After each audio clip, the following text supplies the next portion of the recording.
Hello students, welcome back on Mohari Devi Tapadia Girls College YouTube channel. In this class, we are going to discuss a Shakespeare's play, Merchant of Venice. But before we start the play, I am going to tell you about how to read a play. So students, let's start. बच्चों आप सभी को पता है कि हमारे BA first year के students जो हैं एमडीएस यूनिवर्सिटी के, उनके सिलेबस में बीए फर्स्ट ईयर के जो इंग्लिश लिटरेचर का पेपर 1 है उसके सिलेबस में मर्चेंट ऑफ वेनिस प्ले है जो कि शेक्सपियर ने लिखा है। अब हम देखना है कि बहुत बड़ा प्ले है, वीडियो में कम्प्लीटली इसको एक एक स्टेप बताना तो पॉसिबल है नहीं, तो क्या करना है, हमें बहुत शॉर्ट में इस प्ले को पढ़ना है और हमें अच्छे से समझना भी है और एग्ज़ाम पॉइंट ऑफ व्यू से प्रिपेयर भी करना है। तो उसके लिए हमें कैसे प्रिपेयर करना है उस पर आज हम बात करेंगे। देखो, आपके जो बीए फर्स्ट ईयर के सिलेबस है उसमें पोएम्स जो थी हमने रीड कर ली ऑलरेडी, सारी हमारी पोएम्स हो चुकी है। अभी तो सर्टेन पता भी नहीं है कि सिलेबस कितना आने वाला है, उसमें से कुछ रिड्यूस भी होने वाला है सिलेबस। तो अभी जो प्ले है हमारा मर्चेंट ऑफ वेनिस वो तो एक ही प्ले है, तो ऑब्वियस है कि ये तो इम्पॉर्टेंट है ही, इसको तो आना ही आना है एग्ज़ाम में। तो देखो, मर्चेंट ऑफ वेनिस ये जो प्ले है ये शेक्सपियर ने लिखा है। शेक्सपियर की एक ये रोमांटिक कॉमेडी है। कॉमेडी क्या होती है ये सब आपको पता है, क्योंकि मैंने जो ये लिटरेरी टर्म है इन पे भी वीडियो बनाए हुए हैं, आपको क्लियर है कॉमेडी क्या होती है। और वैसे अगर नहीं भी वीडियो बनता तो भी आप सबको पता है कि आप मूवीज़ देखते हैं कि कॉमेडी क्या होती है, ट्रेजेडी क्या होती है, ये सब चीज़ें बेसिक क्लियर आपको।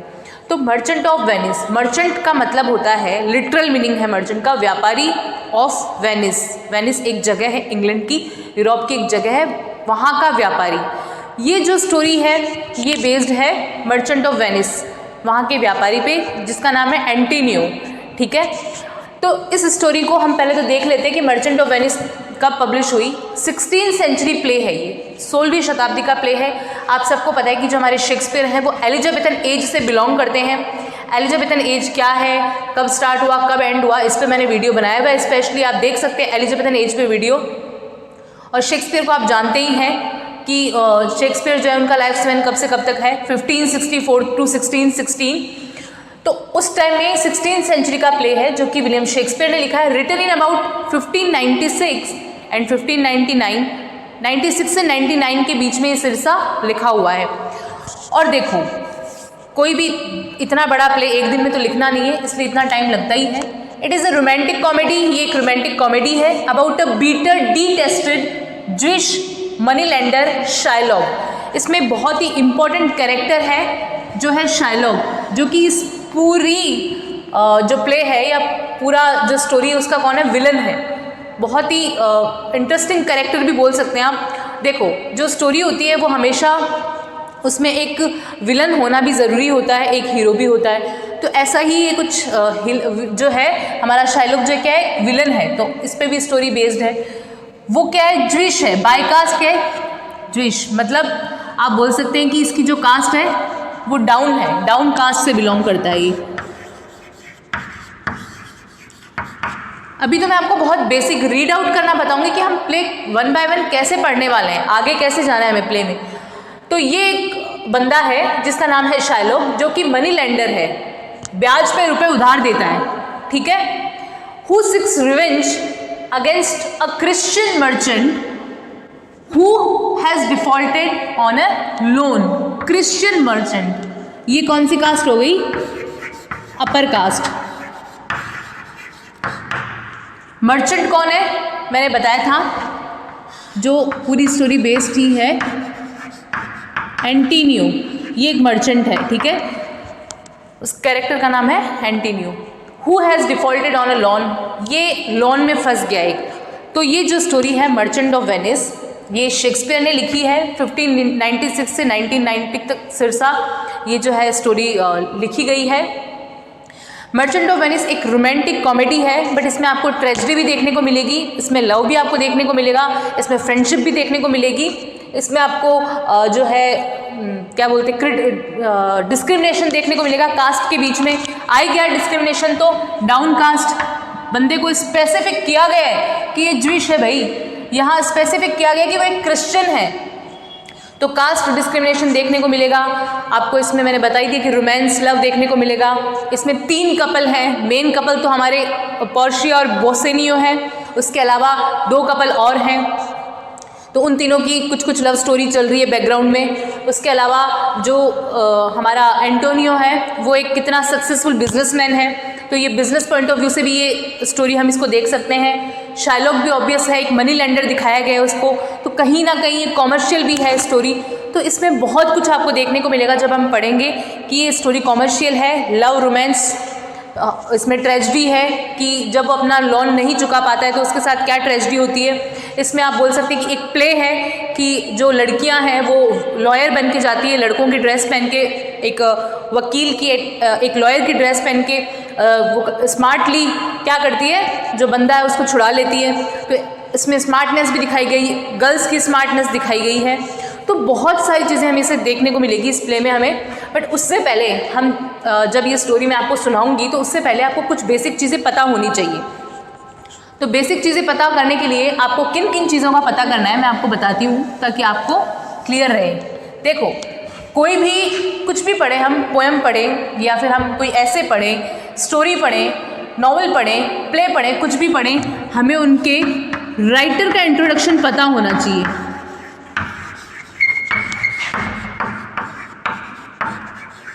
इंट्रोडक्शन टू द नॉवलिस्ट और प्ले और राइटर, कुछ भी लिख सकते हैं आप। तो यहाँ राइटर कौन है? शेक्सपियर। तो आपको कंप्लीटली शेक्सपियर के बारे में पढ़ना है। अब हमने इसमें शेक्सपियर की पोएम पढ़ी है हमारे सिलेबस में, तो आपने शेक्सपियर के को तो वैसे भी पहले पढ़ लिया उसका इंट्रोडक्शन। तो उसके हमारे सोनेट थे, let me not to the marriage of true mind और वेंट टू द सेशन, ये 2 हमने पोएम्स जो हमारे सिलेबस में पढ़ी है शेक्सपियर की। तो शेक्सपियर कौन है आपको पता होना चाहिए अगर आप मर्चेंट ऑफ वेनिस पढ़ रहे हैं, या मैंने आपको बताया कि कोई भी पोएम आप पढ़ते हैं, कोई भी प्ले पढ़ते हैं, नॉवल पढ़ते हैं, ऐसे पढ़ते हैं, कुछ भी पढ़ते हैं, उसके राइटर के बारे में आपको ज़रूर पता होना चाहिए कि बंदा कहाँ से बिलोंग करता है, किस साइकोलॉजिकल माइंड से वो लिख रहा है। तो शेक्सपियर के बारे में आप पता करेंगे। उसके अलावा हमारा जो प्ले है,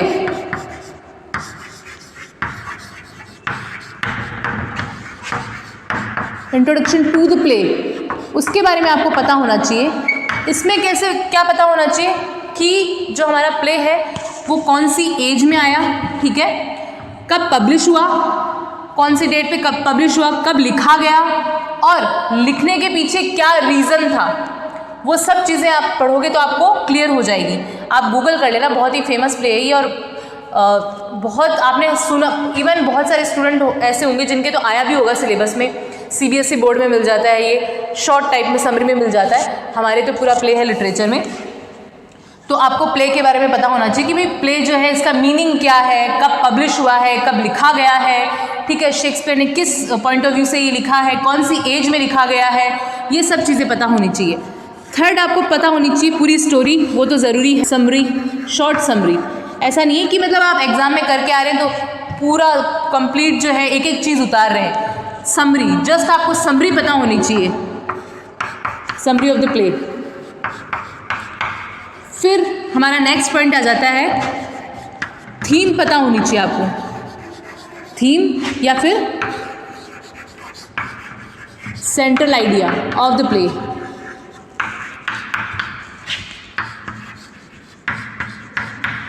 central idea of the play पता होना चाहिए। इसका मीनिंग क्या है, थीम और सेंट्रल आइडिया का मीनिंग। अब हम अगर प्ले पढ़ेंगे तो हमें क्या दिखेगा, उसमें लव दिखेगा, रोमांस दिखेगा, ट्रेजेडी दिखेगी, फ्रेंडशिप दिखेगी, ट्रू फ्रेंडशिप की जो फ्रेंड्स हैं वो आपस में एक दूसरे के लिए क्या क्या कर रहे हैं, हमें धोखा दिखेगा कि एक दूसरे को क्या कर रहे हैं, डिच कर रहे हैं या फिर धोखा दे रहे हैं। हमें दिखेगा कि ये रुपए का लेन देन काफ़ी चल रहा है इसमें, तो ये कहीं ना कहीं कॉमर्शियल भी है, कॉमर्शियल साइकोलॉजिकल माइंड से लिखी गई है। तो ये सब चीज़ें आती हैं थीम में, कि हमें कोई भी स्टोरी के बारे में हम जस्ट, एक तो है कि हम जस्ट इसको रीड आउट कर लें और हमें कुछ पता ही नहीं कि अंदर क्या है। कोई हमसे पूछे कि मर्चेंट ऑफ वेनिस में थीम क्या क्या है, भाई क्या क्या चल रहा है, तो आप अगर एग्जाम में करके आएंगे तो देखो जो भी कॉपी चेक करने वाला होता है तो उसको सब पता होता है कि क्या है मर्चेंट ऑफ वेनिस, क्या उसे पता है। वो तो जस्ट कॉपी चेक करके आइडिया लगाते हैं कि आपको उसके बारे में कितना पता है, आपने क्या क्या आइडिया लगाया है स्टोरी पढ़ के, थीम में क्या क्या है। तो अगर वो आपके थीम के पॉइंट्स भी देख लेगा ना तो उसमें भी नंबर दे देगा, उसको पता चल जाएगा कि भाई फ्रेंडशिप, तो उसको लगेगा कि सही बात है फ्रेंडशिप चल रही है इसमें, इसने सही लिखा है। रोमांस लिखोगे पता चल जाएगा कि भाई रोमांस चल रहा है इसमें। कपल के बीच में। उसके अलावा आपको दिख जाएगा कि आप लिखोगे कि कॉमर्शियल भी है, ये रुपए का लेन देन चल रहा है, काफ़ी बातें चल रही है रुपए की, तो उसको भी लगेगा कि सही बात है, ये भी चल रहा है। तो आपको जो स्टोरी में है वो आपको दिखाना है थीम में कि एक्चुअल क्या चल रहा है। तो इसके बहुत सारे आप पॉइंट्स बना सकते हैं, जैसे जैसे आपके माइंड में ट्रेजेडी है ये, तो किस अकॉर्डिंग ट्रेजेडी है, क्या ट्रेजेडी हुई है इसमें, तो ये सब लिखें। कॉमेडी क्या हुई इसमें, ठीक है, इसमें रोमांस है तो किन के बीच में है, क्या रोमांस चल रहा है। उसके अलावा अगर आप देखेंगे फ्रेंडशिप है तो फ्रेंडशिप किन के बीच में है, एक दूसरे ने फ्रेंड्स के लिए क्या किया।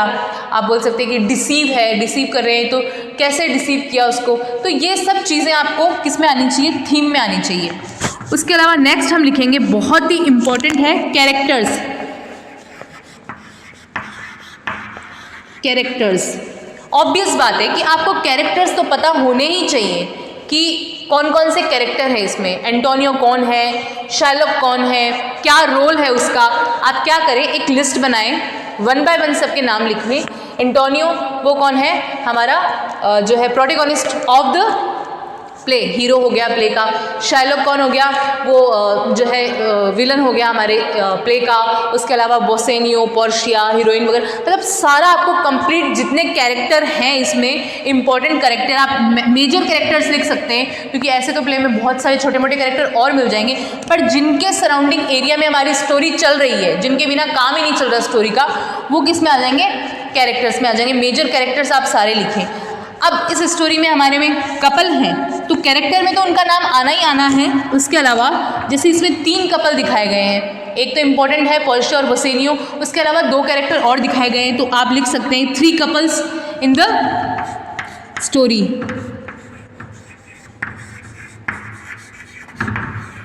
थ्री कपल्स के नाम लिख दें आप एक दूसरे के साथ उसका पेयर करके। उसके अलावा आपको क्या करना है, ये सब चीज़ें लिखने के बाद मैं आपको इसलिए बता रही हूँ ताकि जब हम स्टोरी पे बढ़ें आगे, उससे पहले आपको क्लियर हो ये चीज़ें, तब आप स्टोरी को समझ पाएँ कि हाँ यार ये बंदा ये है।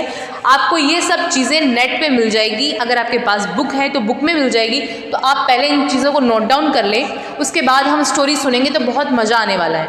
ठीक है, तो आपको पहले राइटर का इंट्रोडक्शन लिखना है, फिर आपको प्ले का इंट्रोडक्शन लिखना है, फिर आपको समरी लिखनी है शॉर्ट, मतलब आप समरी स्किप भी कर सकते हैं क्योंकि समरी तो मैं आपको नहीं बताऊंगी तो आपको शायद समझ में नहीं आए। आप कैरेक्टर्स लिख दें कि कितने कितने कैरेक्टर्स चल रहे हैं, वो सारे कैरेक्टर लिखें। तो जब भी मैं इसका स्टोरी का वीडियो बनाऊं तो आपको माइंड में हैंड टू हैंड क्लिक होना चाहिए कि ये बंदा, अच्छा ये बंदा है, मतलब मैं अगर एंटोनियो नाम लूँ तो आपको पता होना चाहिए कि हाँ ये प्रोटैगनिस्ट है इस प्ले का। मैं अगर बोसेनियो नाम लूँ तो आपको पता होना चाहिए कि अच्छा ये इसका फ्रेंड है। मैं पोर्शिया बोलूँ तो आपको क्लिक होना चाहिए कि वो उसकी जो है फियोंसे है और वाइफ टू बी है। तो ये सब चीज़ें आपको कैरेक्टर्स आप लिख लें, और जो 3 कपल्स हैं उनको भी पेयर बना के लिख लें। ये सब चीज़ें आप लिख लेंगे, उसके बाद में हम इसकी स्टोरी जो है अच्छे से मैं आपको समरी बता दूँगी, फिर आप समरी जान लोगे तो आप समरी भी लिख लेना शॉर्ट में, और आप इस अकॉर्डिंग पॉइंट्स बना के अपना आंसर भी प्रिपेयर कर सकते हैं। क्योंकि एग्ज़ाम में कुछ भी लिखा हुआ हो, हमें फोकस करना है कि हम कंप्लीट जो भी हमें पता है प्ले के बारे में वो लिख कर आएँ, जो भी पता है जितना भी, और हम इस अकॉर्डिंग आंसर प्रिपेयर करेंगे तो कोई भी चीज़ छूटनी नहीं है, पूरा का पूरा अच्छा सा आंसर प्रिपेयर हो जाएगा। तो आपको एक लेंदी और एक अच्छा आंसर प्रिपेयर करना है। उसके लिए मैंने आपको कुछ पॉइंट्स बता दिए, कुछ पॉइंट्स में और जब हम स्टोरी पे बढ़ेंगे तो आपको कुछ कुछ और बताती रहूँगी साथ में आते आते।